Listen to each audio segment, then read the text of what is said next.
الحمد لله على إحسانه وشكر له على توفيقه وامتنانه. أما بعد فأعوذ بالله من الشيطان فإنه عدو للإنسان. اللہ کے رسول نے دین کی دعوت کا آغاز کیا جب ہرقل کے پاس ابو سفیان رضی اللہ تعالی عنہ اس وقت پہنچے، ابھی مسلمان نہیں ہوئے تھے. تو اس نے کہا تم شکایت لے کے آئے ہو ایک شخص کی کہ اس نے ہمارے رشتہ داروں میں بڑا تفرقہ ڈال دیا ہے. اچھا وہ حکم کس بات کا دیتا ہے؟ یعنی اللہ کے رسول. تو ابو سفیان نے 5 صفات گنوائی تھی. امرنا بالصلاة والصدق والعفاف والوفاء بالعهد والامانہ. وہ مکے میں جس نے نبوت کا دعویٰ کیا ہے، جو اللہ کے سچے نبی ہیں، وہ ہمیں کہتا ہے نماز پڑھیں، سچ بولے، پاک دامن بن جائے، وعدے پورے کرے اور امانت دار بن جائے. ہرقل مسلمان نہیں تھا اس وقت.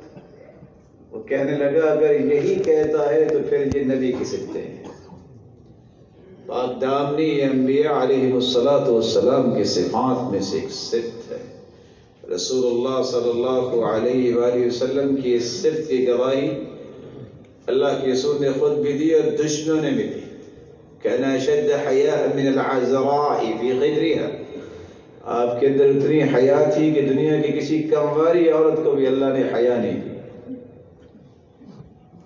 انسان کی عزت کی پاک دامنی، انسان کے دین کی پاک دامنی، انسان کی دنیا کی پاک دامنی، ان تینوں کو ہمیشہ فوکس رکھیے. دین کی پاک دامنی یہ ہے کبھی شرک کے قریب نہ جائیے، کبھی اپنے عمل کو بدعات سے ملوث نہ کیجیے، کبھی اپنے عمل کو اپنی خواہشات کا رنگ نہ چڑھائیے. صرف اس لیے عمل کیجیے یہ میرے رب کا حکم ہے، یہ میرے رب کے محبوب کا حکم ہے. مجھے اطاعت کرنی ہے تو اللہ کی، مجھے اطاعت کرنی ہے تو اس کے پیارے محبوب کی اطاعت کرنی. بس ایک ہی آپشن ہے، اللہ اور اس کے رسول کی اطاعت میں کو عمل ہوگا، شرف قبولیت سے نواز. اپنی دنیا میں پاک دامنی. یہاں تو حالت یہ ہے کہ جب کھانا کھلتا ہے کسی شادی بیاہ اور گیدرنگ میں، محسوس یہ ہوتا ہے کہ کسی ملک نے حملہ کر دیا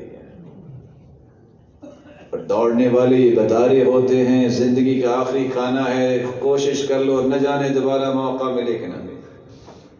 عفیف لوگ ایسا نہیں کرتے. اب سکون سے بیٹھے، جو تمہاری قسمت میں ملے گا کیا؟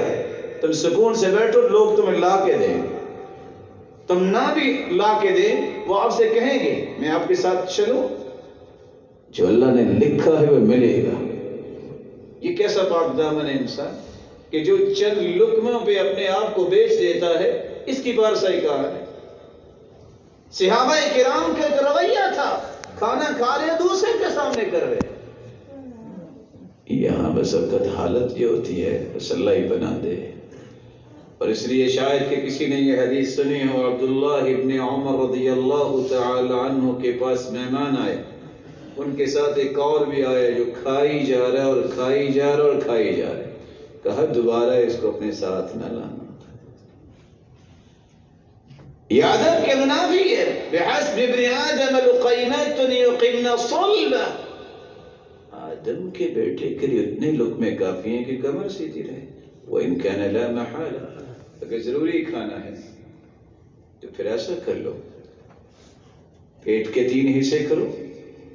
ثلث لطعامی، ایک کھانے کے لیے، ثلث لشرابی، ایک پینے کے لیے، وثلث لنفسی، اور ایک سانس کے لیے. مت بادشاہوں کا قول ذہن میں رکھو کہ تینوں حصے پانی سے نہیں، کھانے سے تو بھریں گے، پانی تو دائیں بائیں آ جائے گا، سانس کی کون سی بات ہے آئے نہ آئے. یہ لوگ کبھی بھی سکون سے زندہ نہیں رہتے. رسول اللہ صلی اللہ علیہ وسلم نے صحابہ کرام کو دین میں، دنیا میں اور عزت میں پاک دامنی سکھائی تھی. یہ پاک دامنی ڈیمیج کیسے ہوتی ہے؟ 5 باتیں یاد رکھیے.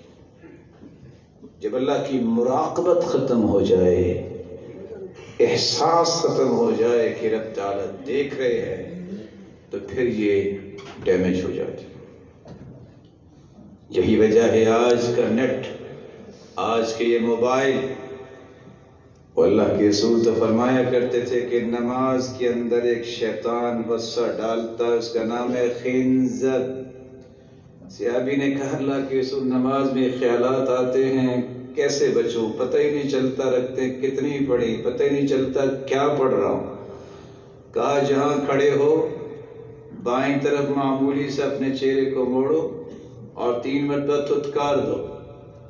تھتکارنے کے بعد یہ پڑھو اعوذ باللہ من خنزب. صحابی کہتے میں نے ایسا ہی کیا فاذهبه اللہ عنی، پھر